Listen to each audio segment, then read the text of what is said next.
Get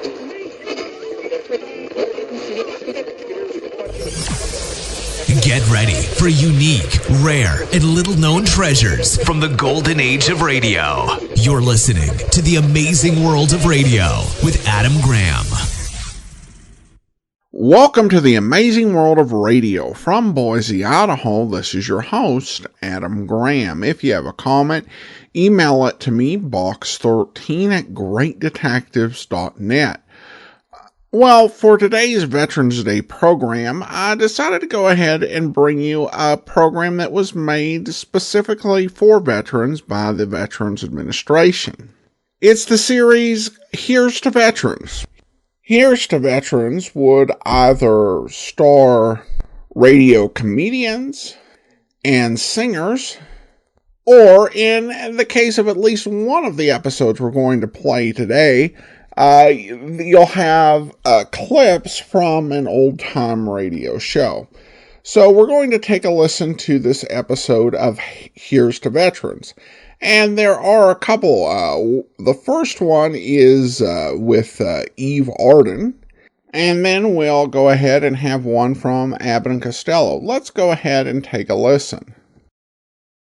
Here's to Veterans. From Eve Arden with Bob Stanton, Frank Nelson, Hans Conried, Eddie Paul and the orchestra, yours truly, John Lang, and Eve Arden's guest for this veteran show, Vera Vague. Oh, Eve! Oh, Eve! Oh, Eve! That's me. Oh, Eve! Eve, but you're wonderful, you. Why, oh, you.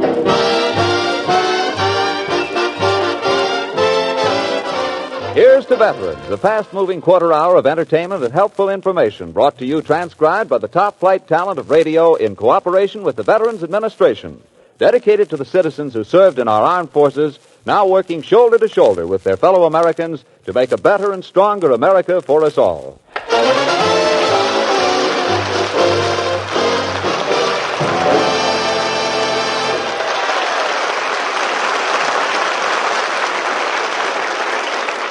For 6 months, Eve Arden has been on the waiting list for a new apartment, but still no word. Today we find her driving to the apartment house with her mind set on moving in or knowing the reason why. Let's see what she's thinking as she drives along. If that guy doesn't give me that apartment today, I'm going to do something desperate. Oh, well, I shouldn't let myself get so excited. I think I'll turn on the car radio and listen to that fellow Jack Smith. Maybe he'll relax me. He's the fellow who smiles while he sings. Oh, this is the station Jack Smith is on. Am I blue? Am I blue? Are these tears in my eyes telling you? Gee, don't you just hate a sourpuss? That's our girl, Eve Arden.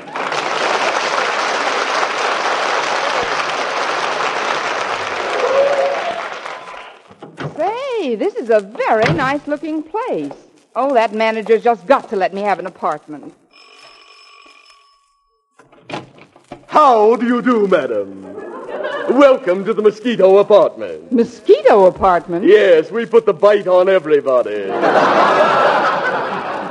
Now, look, I want some action around here. You've been promising me an apartment here for 6 months, and I intend to get it. Well, I realize that, but I don't know if you'd like the only one that's available now. You see, we... Pencils, who'll buy a pencil? I'm a poor, broke man without a penny left in the world. Pencils. Who was that? One of our tenants. He just paid a bonus on an apartment. But if you've got your heart set, I can let you move in today. It's apartment 203. It's a very cozy little place for only $200 a month. $200? I knew you were going to say that. Believe me, I don't like to charge $200. How do you think I feel charging $200 for this place? I don't want to charge $200. Believe me when I say it.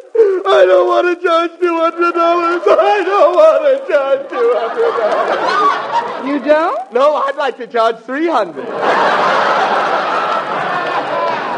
Oh, well, I don't know. $200 seems like an awful lot of money to pay for an apartment. Oh, but I'm certain you'll like it, Miss Arden. It's very cute, and it has a bathroom that's out of this world. Well, isn't that a little inconvenient? Yes, but it's the only apartment I have. then there's only one other itsy-bitsy thing. You're going to have to share it with another girl. Another girl? Yes, your new roommate is Vera Vague. Oh, now, wait a minute. You promised me that place 6 months ago. Why should I have to share it with Vera Vague? Well, she's on the radio with Bob Hope, and he's my favorite comedian. Besides, with a famous radio star like her living there, I'll be able to double the rents, triple the rents, quadruple the rents. I'll raise the rent so high that everybody will move out. Then I can charge the bonuses all over again.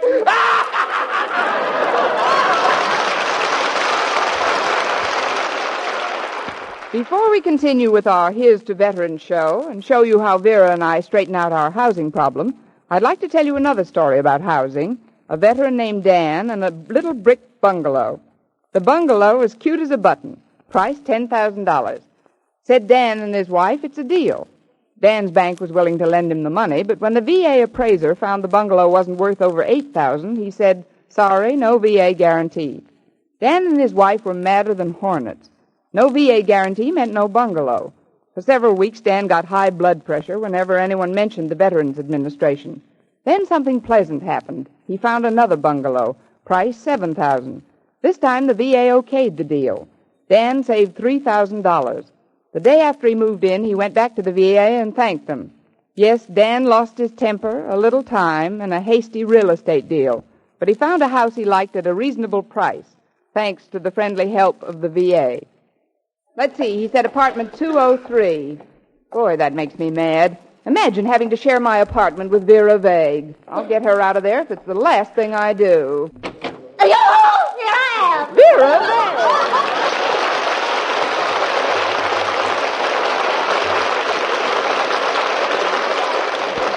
You must be my new roommate, Eve Arden. Yes, I am. Did you expect an older woman to come to the door? An older woman couldn't have made it to the door. No offense, dear. Just a little joke. Yes, this could be the beginning of a beautiful friendship. Tell me, how old are you, Miss Vague? Me, I'm just 26. Now, speak right up, Miss Vague. Don't be shy. Do you think I'm shy? Just about 10 years shy. Oh, bless your little heart. You know, I think it's just wonderful being able to share this apartment with you. Well, you know, Vera, it isn't always easy for two women to room together. Oh, why, dear? Are you afraid we might mix up our cosmetics? Oh, no, I don't use Chemtone. Oh, you sweet little kitten, you. Tell me, dear, how many life insurance policies do you carry? 9? Mm-hmm. Now, Vera, we've got to figure out how to share the space. Yes. Do you mind if I look in the closet? No, of course, dear. Go right ahead. Help yourself. Well, you've got this closet all filled up. Where am I going to hang my clothes? I've seen your clothes, and hanging is too good for them. Oh, this is perfectly awful. Why do you want to come and live here in our village anyway? Oh, well, I want to tell you something confidential, Miss Arden. You see here before you a new Vera Vague. I came to this little out-of-the-way spot to get away from men. From now on, I'm having nothing more to do with them. You? Giving up men? Yes. Goodness, I better be getting some of my things ready to move over here. I think I'll... Hi, Eve. I just came by to take a look at your new apartment. Oh, well, I'm glad you did, Bob. Oh, Bob Stanton, this is my new roommate, Vera Vague.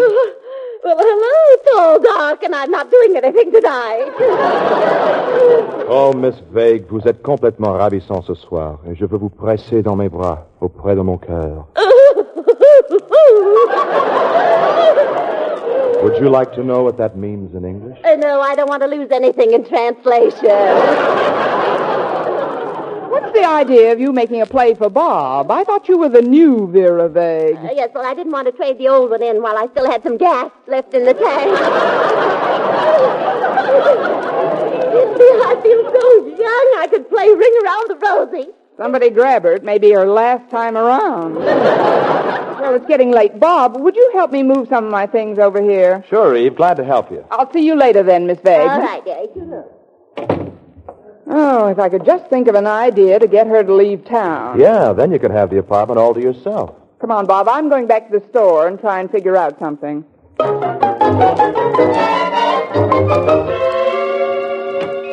Too bad we can't take her someplace where there's lots of men. Lots of men. Say, that gives me an idea.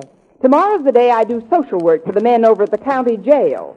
Now, why don't I take Miss Vague over there? I'll turn her loose among those 300 prisoners. But, Eve, I thought they did away with capital punishment. Well, when she sees all those men, she's bound to go back to the city, and then...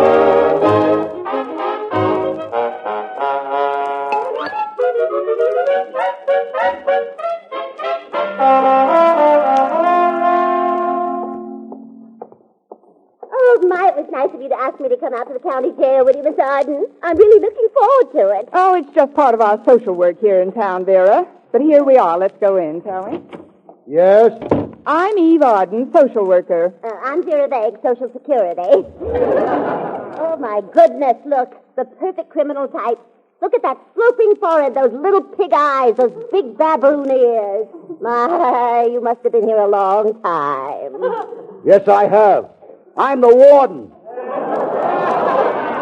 Oh, you'll have to excuse Miss Vague, Warden. She's new here. Do you mind if we just look around? No, go right ahead, Miss Arden. Thanks. You know, Vera, I've been here lots of times before. Uh-huh. You know, there's one man down the hall who's just hungry for the sight of a woman. Well, I'll go right down. I said he's hungry, not starving. How sad. Who's that fellow here coming down the hall? Oh, he's a prisoner from the West Indies. He's always singing calypso songs. It's wonderful. Listen to him. The thing that bothers me most right now is that awful, terrible prison chow. The food they serve here is a horrible crime. The steaks taste like they also did time. Look, Eve! Look what's What's the matter? happening. Oh, why, that song must have been a signal. Those men are starting a break. My goodness! Oh, they're coming after us! Sister, we're 300 men strong and we're breaking out of this joint and we're taking you with us. Now, wait a minute. You can't take this poor woman. Oh, Eve, when will you ever learn to mind your own business? Now, forget about her, man. Come on, this is our big chance. We're cracking out of here. Yeah, let's break. Oh, isn't this wonderful? What do you mean, Vera? Wonderful. Those 300 men are on the loose, and right now they're heading for the big city. Oh, yes, I know it, and that's just where I'm going. You can have your apartment. The old Vegas back. Vera, what are you saying? Well, let me put it this way. She's going to the big town right away. She changed her mind about men today. She'll keep those fellows there on the run. It tires me out, but it's so much fun.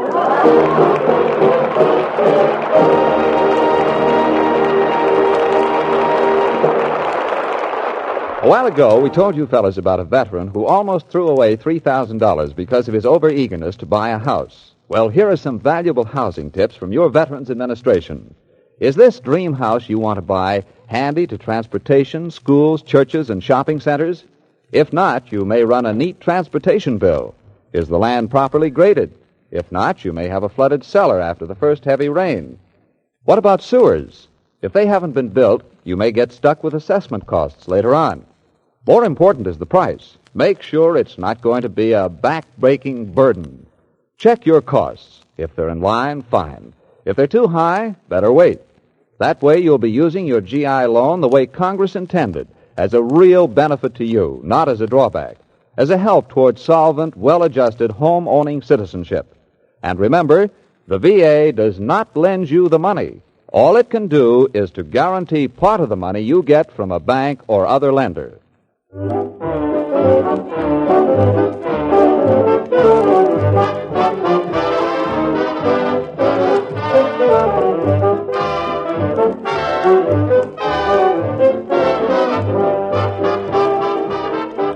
And that's the Here's to Veterans tribute from Eve Arden with Bob Stanton, Frank Nelson, Hans Conried, Eddie Paul and the orchestra, Eve's guest for the show, Vera Vague, and yours truly, John Lang, who, with our sponsor and the American Federation of Musicians, the American Federation of Radio Artists, the Advertising Council, and this station, have donated their services and time to the Veterans Administration as a public service.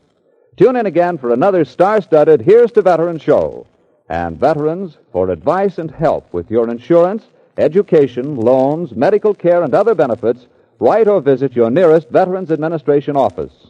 Remember, a well-adjusted veteran means a happier and more prosperous America. And now a word from your local announcer.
KPFK in Los Angeles.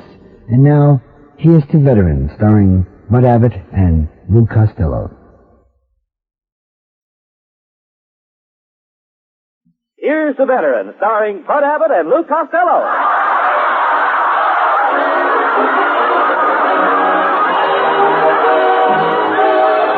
Here's the Veteran, the fast-moving quarter hour of entertainment and helpful information brought to you transcribed by the top-flight talent of radio in cooperation with the Veterans Administration, dedicated to the citizens who served in our armed forces, now working shoulder to shoulder with their fellow Americans to make a stronger and better America for us all. Before I introduce our stars, I'd like to take a moment to tell all you veterans about one of your buddies. It's about a woman veteran, a nice girl bent on making a go of her peacetime job. She had trouble getting started in the right job, so after several attempts, decided to go to the Veterans Administration for help. VA vocational advisors reviewed her education, her experience, and so forth, and gave tests to find out her aptitudes and interests. Then they advised a course in a business college. She took their counsel, and today our veteran is happy and making an excellent grade. When she graduates, a job will be waiting for her in an export firm. Now, the moral of this story is simply this. You veterans training for future careers may prefer to do it all by yourselves. But if you want friendly assistance and expert advice, the VA is always ready to give it to you. It's always ready to help you make the most of your educational benefits. And now, here they are, the stars of our show, Bud Abbott and Lou Costello.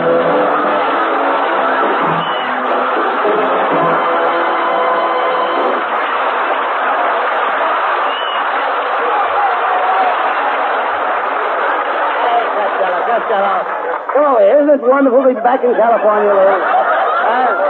It's nice to be back in California. Yes. Boy, did I have fun coming in on a plane. I told jokes and all the passengers rolled on the floor. Were your jokes that funny? No, I loosened all their safety belts. Hey, what about that beautiful blonde? Stop each other, huh? What about that beautiful blonde? You know, the one you met in New York. Are you going to write to her? It's no use, Abbott. I couldn't get the first base with her. Why not? Her husband was on second.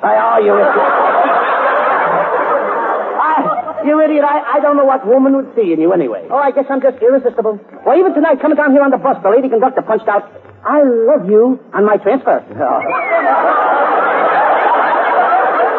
Costello, you'll never be happy.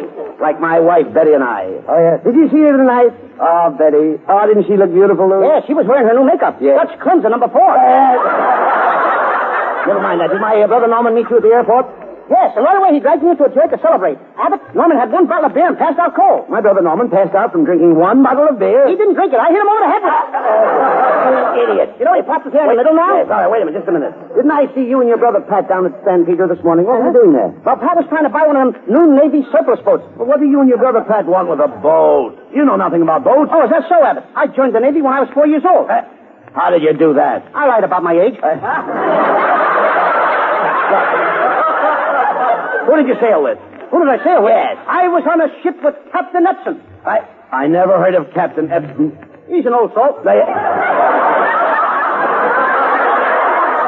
did you have any dangerous experiences in the Navy? Well, one time a schooner capsized on me. What did you do? What could I do? I wiped off the bar and ordered another one. Don't be a dog, Lou. I don't believe you've ever been to sea. You know absolutely nothing about the sea. And it so happens tonight that my bedtime story is going to be all about the sea. It's the story of Moby Dick.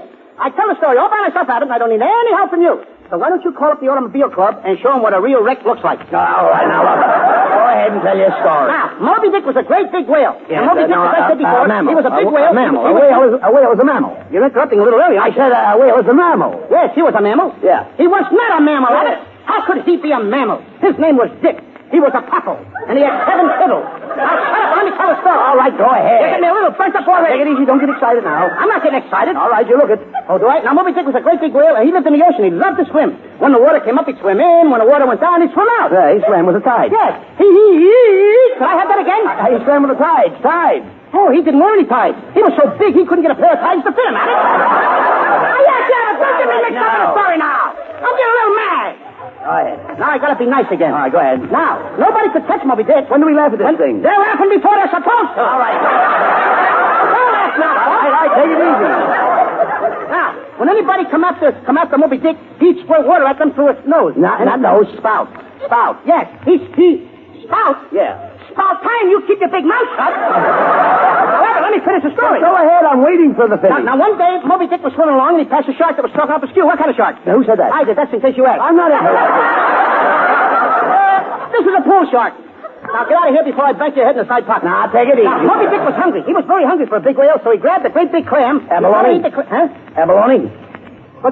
Abalone. But this is no baloney. This is a true story. No, you said anything about baloney. Who said it? Who did? You did. I didn't say anything. What did you say? I said abalone. There you go. You said it again. No, you dummy. I said the whale was eating abalone. Where would the whale get baloney in the ocean? No. He was eating a great big clam. Abalone is a clam. How do you like that? They're making baloney out of clams. No. Don't make a baloney out of clams. The kind of clam I'm talking about is abalone. A clam is abalone? That's right. One of us is nuts. Abbott, why don't you baloney up and let me tell my and finish my story? You mean clam? Didn't you just tell me that clam is abalone? That's right. Well, if you don't shut your clam, I'll hit you over the head with a baloney. All right, now don't get excited. Now, Moby Dick was a friendly whale. He liked to play with the fish, especially the itty-bitty little fishy. Guppies? Sure. He. What was that? Guppies. Have you never heard of guppies? Oh, I listen to guppies all the time. Guppy's Tavern. Now, Moby Dick was swimming along. One day he saw a swordfish fighting with a mackerel. The swordfish stabbed the mackerel, then he stabbed him again, then he stabbed him again, then he stabbed him again. Poor little mackerel. He stabbed him again. Poor little mackerel must have been full of holes. Yeah, he was a holy mackerel. Hello. Will you stop laughing now? Well, when do we laugh at it? I'm not even finished with the story yet. Then the swordfish saw Moby Dick, and he lunged at him. And he lunged at him. And Moby Dick lunged at the swordfish, and the swordfish lunged at Moby Dick. Well, what happened? They had lunch together. And then Moby Dick paid the check. He was a very wealthy whale, Abbott. He owned stores all over the country. Now, look, don't get silly. What kind of store's got a whale? Abbott, ain't you never heard of the whale and drugstores? Well, all right, go ahead. Now, Moby Dick didn't feel so good, so he went to see the Dr. Fish. Dr. Fish? Yeah, he was a famous surgeon. He was too. He was a great physician. Now, when he got to the surgeon's office, there was a walrus there having a tooth pulled. Not tooth tuss. Huh? Tuss. Oh, yes. Well, tuss to you and a couple of pools. All right. Now, also in the surgeon's office was a big fish with band-aids stuck on both sides of his jaw. What was the matter with him? He was plastered to the gills. Oh. Why didn't he come to the surgeon's office? Well, he just stopped in for the halibut. All right, go ahead. Then a quartet of fish came in and started singing. Now, wait a minute. A quartet of fish? Oh, what a quartet of it. First tuna, second tuna, barracuda, and bass.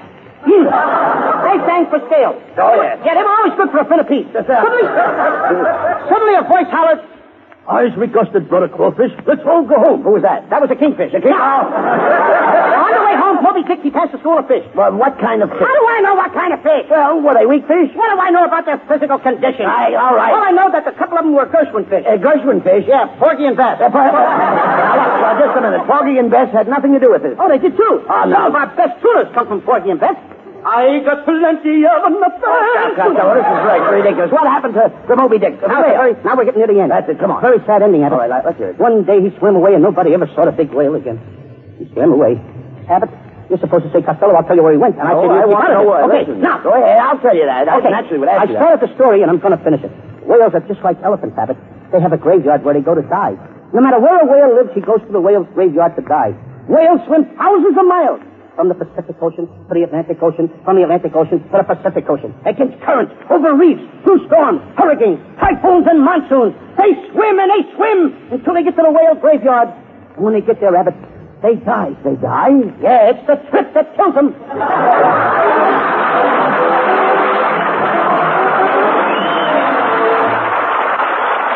Veterans, we all like to have a good laugh at most anything, but there are some things too serious to kid about.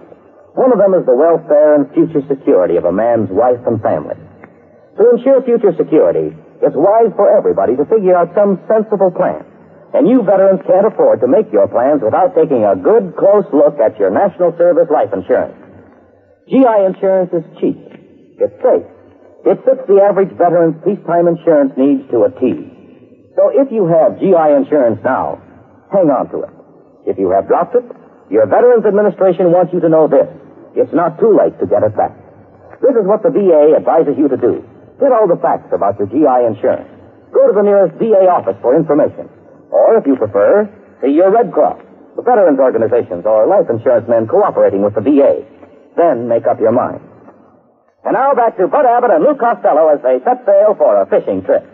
Costello, I weighed the anchor, and we're ready to cast off. Get up on the bridge there and act as first mate. Aye, aye, sir. Okay. Haul anchor! Haul anchor! Port your missing! Port your missing! Loop your poop deck! Loop your poop deck!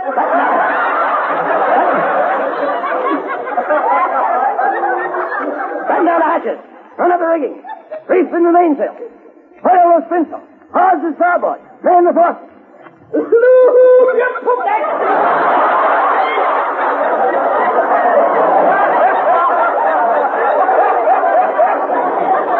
Costello, I thought you were a sailor. Look, you got the helm caught in the rigging. Well, get the helm out of here. Hello, Louis. Hello. Louis Costello's a lousy sailor. Who said that? So that's the ship's steward. Oh, Polly? Polly want a cracker? Polly want a cracker? Polly want a cracker? That's all I hear. Why don't somebody offer me a ride twisting? Never mind that bird, Costello. I should have never come on this fishing trip with you. But there's dangerous reefs out there. There's a storm coming up. Now man the wheel and get us through those reefs. Aye, aye, sir. What a terrible storm. This is my chance to be a hero. Can I get my ship and my crew safely through these Abbott seas? Can I navigate the swirling waters of the jagged reef? Can I bring my ship untouched through the treacherous cove?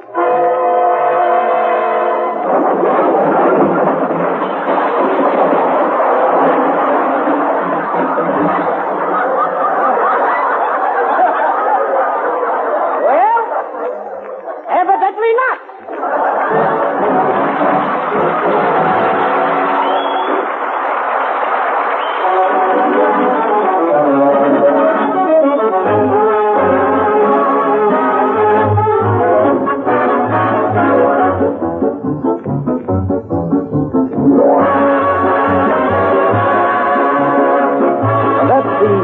Veterans tribute from Bud Abbott and Lou Costello with Jimmy Ennis and his orchestra, who with their sponsors and the American Federation of Musicians, the American Federation of Radio Artists, the Advertising Council, and this station have donated their services and time to the Veterans Administration as a public service.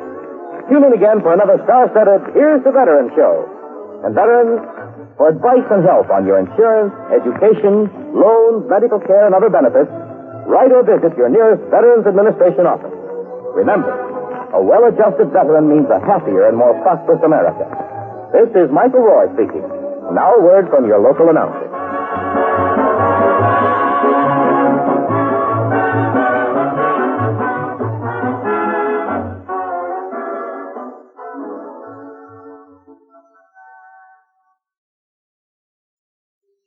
This is KPFK in Los Angeles, and that was Here's to Veterans, starring Bud Abbott and Lou Costello. Welcome back. A couple of fun comedy programs. I think the Abbott and Costello one, it definitely sounds like it's a couple of sketches from their program. The Eve Arden one, I'm not aware of an Eve Arden show prior to our Miss Brooks, so this does seem like it may have been an original sketch for Here's to Veterans. And Here's to Veterans would continue for many years. In fact, it would become essentially more or less a musical program as time went on and radio drama and comedy fell out of favor. There are many artists who performed on there, including Pat Boone, Bobby Hackett, and so many others.